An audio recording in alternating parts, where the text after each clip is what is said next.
Hello everyone, நம்ம இந்த வீடியோவில் ஒரு ரியாக்ட் அப்ளிகேஷனை எப்படி இன்ஸ்டால் பண்ணுறது அப்படின்னு பார்க்கலாம்.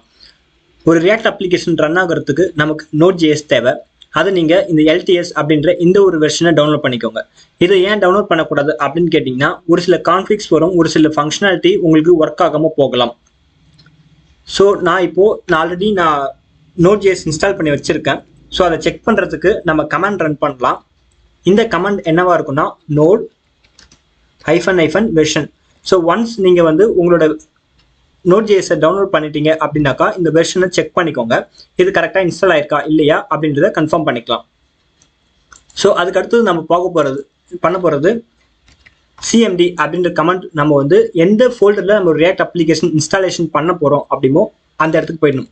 So npx create -react -app போட்டு நம்ம என்ன ஃபோல்டர் வேணால் போட்டுக்கலாம். ஸோ ஃபார் எக்ஸாம்பிள் நான் இப்போ விக்னேஷ் அப்படின்னு கொடுக்குறேன்னா இந்த ஒரு பர்டிகுலர் ஃபோல்டருக்குள்ளார நம்மளோட அப்ளிகேஷன் இன்ஸ்டால் ஆக ஸ்டார்ட் ஆகிடும். ஓகேங்களா? ஸோ இதை கொஞ்சம் டைம் எடுக்கும் அப்படின்றனால நான் இந்த வீடியோவை பாஸ் பண்ணிக்கிறேன். நமக்கு இந்த கமெண்ட் ரன் ஆகி முடிஞ்சிருச்சு. இந்த ரன் ஆகி முடிஞ்சதும் அவங்களே கொடுத்துருப்பாங்க. ஸோ விக்னேஷ்ன்ற ஃபோல்டருக்குள்ளே போனோம், அதில் போயிட்டு npm ஸ்டார்ட் அப்படின்னு கொடுக்கணும். ஸோ நான் இப்போ கோட் ஸ்பேஸ் டாட் அப்படின்னு கொடுத்ததும் நமக்கு இப்போ விஷுவல் ஸ்டுடியோவில் இந்த ப்ராஜெக்ட் ஓப்பன் ஆகுது.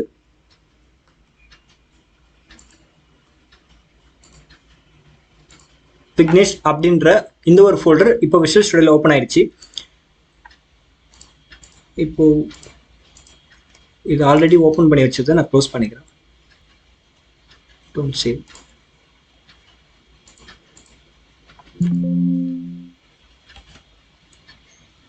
இப்போ நம்ம npm ஸ்டார்ட் அப்படின்ற அந்த ஒரு கமெண்ட்டை நம்ம கொடுக்க போகிறோம். ஸோ டெர்மினல் இதிலே இருக்கும், இங்கேயும் நம்ம கொடுக்கலாம். அப்படி இல்லைன்னா நம்மளோட நார்மல் இந்த கமெண்ட் ப்ராம்ப்ட்லையும் நம்ம கொடுக்கலாம். இப்போ நான் இங்கே கொடுக்குறேன் npm ஸ்டார்ட் அப்படின்னு கொடுத்துட்டோன்னா நம்மளோட ரியாக்ட் அப்ளிகேஷன் ஸ்டார்ட் ஆக ஆரம்பிச்சிடும். ஆட்டோமேட்டிக்காக இது ஒரு சர்வரை யூஸ் பண்ணி நமக்கு ரன் ஆக ஆரம்பிச்சிடும்.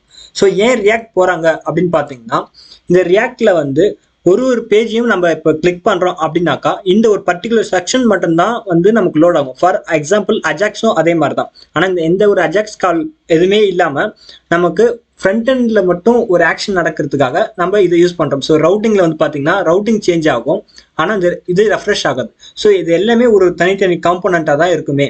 ஸோ இது ரவுட்டரை யூஸ் பண்ணி இவங்க இந்த ஒரு அப்ளிகேஷனை ஃபாஸ்ட்டாக ரன் பண்ணுறதுக்காக நிறையா லைப்ரரிஸ் இன்க்ளூட் பண்ணி அவங்க பண்ணியிருக்காங்க. ஸோ இதுதான் ரியாக்ட்.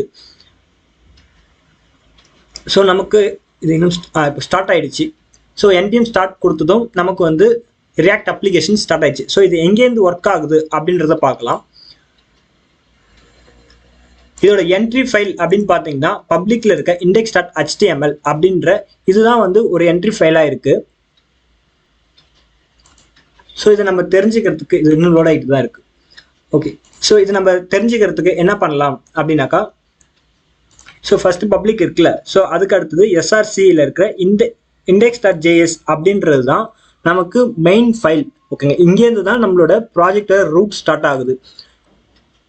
இது ரியாக்டில் எல்லாமே ஒரு காம்பனண்ட்டாக இருக்கும்.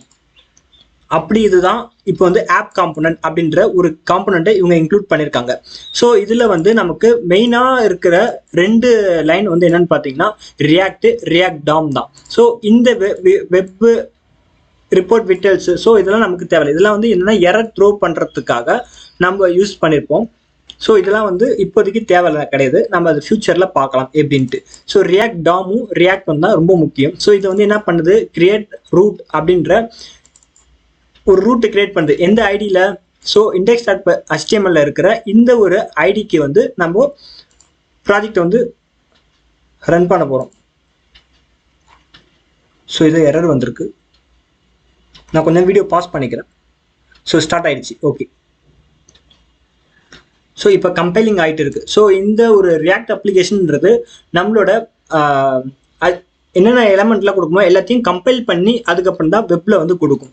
ஸோ நான் இப்போ கண்ட்ரோல் யூன்னு கொடுக்குறேன். வியூ சோர்ஸ் கொடுத்துட்டோம் அப்படின்னாக்கா, ஸோ அந்த வியூ சோர்ஸில் இருக்கிறது index.html அப்படின்ற இதுக்குள்ளே தான் இருக்குது. ஸோ வியூ சோர்ஸில் பார்க்குறப்போ நம்ம காம்பனண்ட் எதுவுமே டிஸ்பிளே ஆகலை.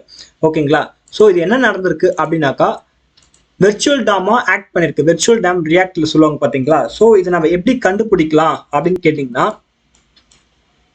இன்ஸ்பெக்ட் பண்ணிட்டோம் அப்படின்னாக்கா, ஸோ ரியாக்ட் டெவலப்பர் டூல்ஸ் அப்படின்ற ஒரு ரியாக்ட் டெவலப்பர் டூல்ஸ் அப்படின்ற ஒரு எக்ஸ்டென்ஷன் இன்ஸ்டால் பண்ணிக்கோங்க.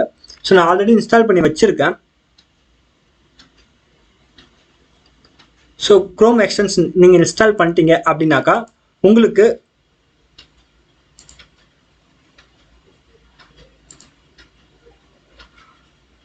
இந்த இடத்துல டிஸ்பிளே ஆகும்.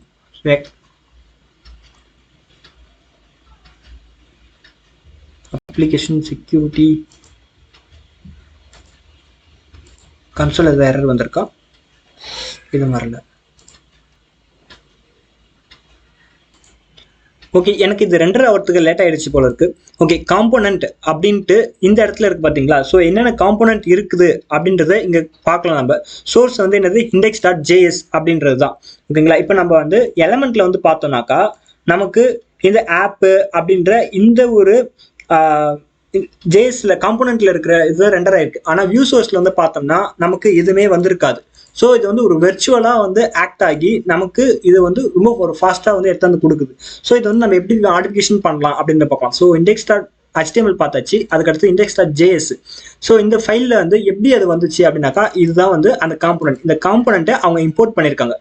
ஸோ PHP வந்து இன்க்ளூட் பண்ணல. ஸோ அதே மாதிரி தான் இதில் இம்போர்ட் பண்ணுவாங்க ஒன்னொன்னுத்தையும். ஸோ இப்போ ஆப் அப்படின்றத நம்ம கிளிக் பண்ணிட்டோம் அப்படின்னாக்கா, ஸோ SRC-க்குள்ளார app.js அப்படின்றது தான் நம்மளோட காம்போனன்ட். ஸோ index.jsன்றது பேரண்ட் காம்போனன்ட், app.js அப்படின்றது சைல்டு காம்போனன்ட். ஸோ இதில் தான் வந்து நம்மளோட டிவ் ஸ்ட்ரக்சர்ஸ் எல்லாமே இருக்கும். ஸோ அதே மாதிரி நீங்கள் எல்லாமே கொடுக்குறப்போ நீங்கள் டிவ்லே கொடுங்க. டிவ்க்குள்ளார கொடுக்கறது ஒரு பெட்டர் ப்ராக்டிஸாக இருக்கும். ஸோ இது எல்லாத்தையும் நான் ரிமூவ் பண்ணிட்டு H1 கொடுத்துட்டு விக்னேஷ் இப்படி கொடுத்துட்டோம் அப்படின்னாக்கா, குரோம் ஸ்லோவாக இருக்குன்னு நினைக்கிறேன். ஓகே, இதை நான் ரெஃப்ரெஷ் பண்ண முன்னாடி ஆட்டோமேட்டிக்காக இது ரெஃப்ரெஷ் ஆகி வந்துடுச்சு. ஸோ இப்போ நம்மளோட இந்த ஆப் விக்னேஷ் அப்படின்றது இந்த ஒரு காம்போனன்ட் 2 வந்திருக்கு. இது வந்து ரூட்ல போயிட்டு அப்பண்ட் ஆயிருக்கு. ஸோ நம்ம இது வியூ சோர்ஸ்ல போய் பார்த்தாலுமே நமக்கு தெரியாது. ஓகேங்களா. ஸோ இதனால தான் வந்து ரியாக்ட் வந்து ரொம்ப ஒரு ஃபாஸ்டான ஒரு அப்ளிகேஷன் இருக்குது. ஸோ எல்லாமே ஒரு காம்போனண்ட்டாக இருக்கும். ஸோ எந்த ஒரு பர்டிகுலர் செக்ஷனை கிளிக் பண்ணாலும் சரி, பர்டிகுலர் செக்ஷன் ஒர்க் பண்ணாலும் சரி, அந்த பர்டிகுலர் செக்ஷனோட ஆக்ஷன் மட்டும் தான் நடக்குமே தவிர மற்ற எல்லாமே நடக்காது. ஸோ அதனால தான் ரியாக்ட் ரொம்ப ஃபாஸ்ட்டாக இருக்குது. ஸோ இந்த வீடியோ புரிஞ்சிருக்கும்னு நினைக்கிறேன். ஸோ அடுத்தடுத்த வீடியோவில் நம்ம நிறையா ப்ராக்டிஸ் பண்ணி பார்க்கலாம். தேங்க்யூ.